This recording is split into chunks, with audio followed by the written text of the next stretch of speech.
Magandang araw Pilipinas, magandang araw mga kapantalan. Narito tayo ngayon sa PPA-PCG K9 Academy para iatid sa inyo ang mga balitang amin nakalap sa loob at labas ng pantalan.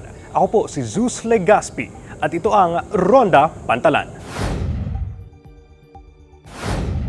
Sa unang balita, binisita ni Philippine Ports Authority General Manager Jay Santiago ang K9 Academy ng Philippine Ports Authority at Philippine Coast Guard sa Mabalacat, Pampanga na nakatakdang magbukas ngayong taon. Nilibot ni GM Santiago ang buong academy at ininspeksyon ang mga pasilidad nito kabilang na ang quarters at kennels na inaasahang mag-a-accommodate ng hanggang sa higit 100 mga K9 working dogs. Sa kanyang pagbisita, kumpiyansa si GM Santiago na madali na matatapos ang proyekto at hindi rin magtatagal bago magamit ang pasilidad para makapagsanay na ng mga K9 working dogs na maaaring tumulong sa mga kawani ng Port Police at Philippine Coast Guard.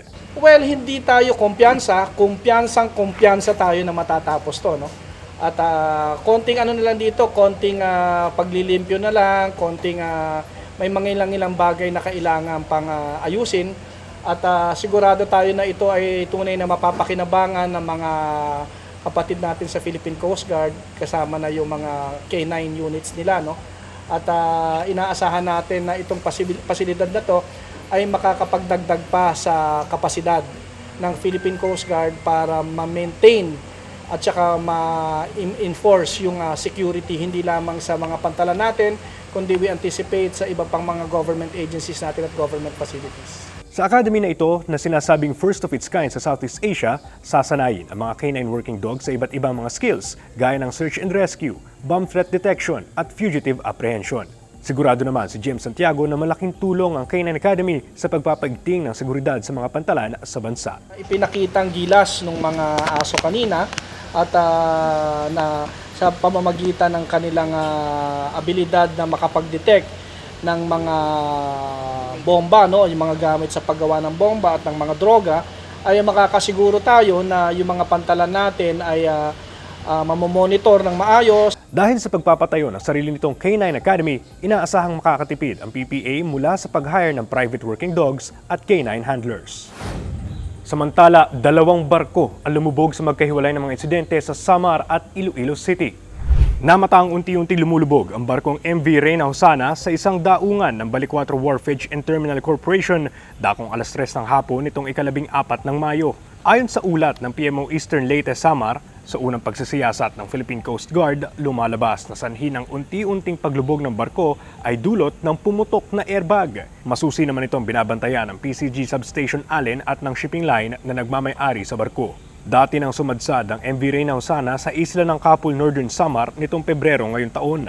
Ang nasabing barko ay may lulan pang 4 na 10-wheeler trucks, isang trailer truck, isang elf truck at 2 SUV.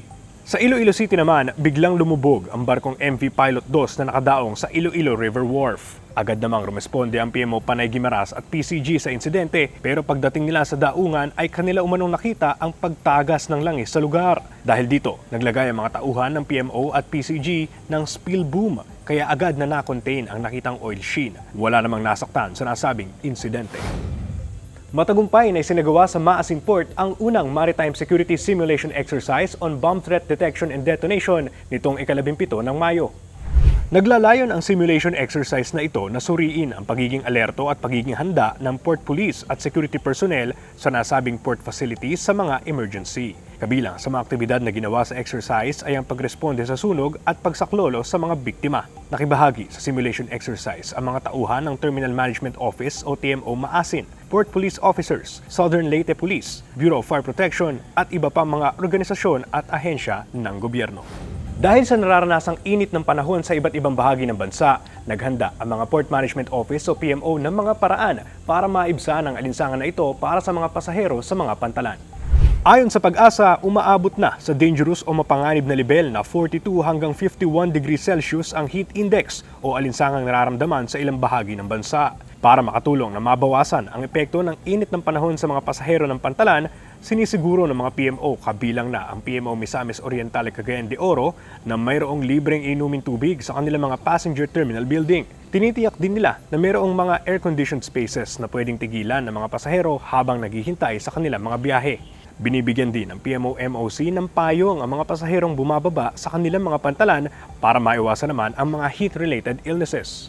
Sa PMO Misamis Occidental o Zamis naman, mayroong rest area at masisilungan hindi lang para sa mga pasahero, kundi para rin sa mga nagmomotorsiklo.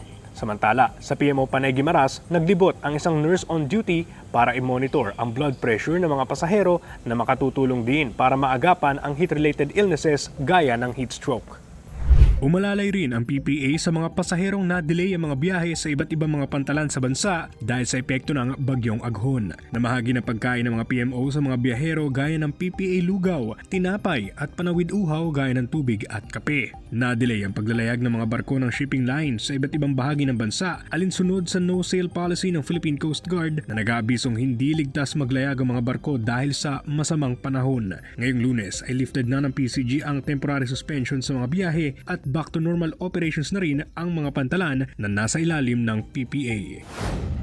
Mainit na sinalubong ng PMO Bicol ang cruise ship na MS Hanseatic Spirit na dumaong sa Baseport Legazpi nitong ika-16 ng Mayo. Sinalubong ng PMO Bicol ang nasa 230 mga turista at 160 mga crew ng barko sa pamamagitan ng isang pagtatanghal na nagpakita ng kulturang Bicolano.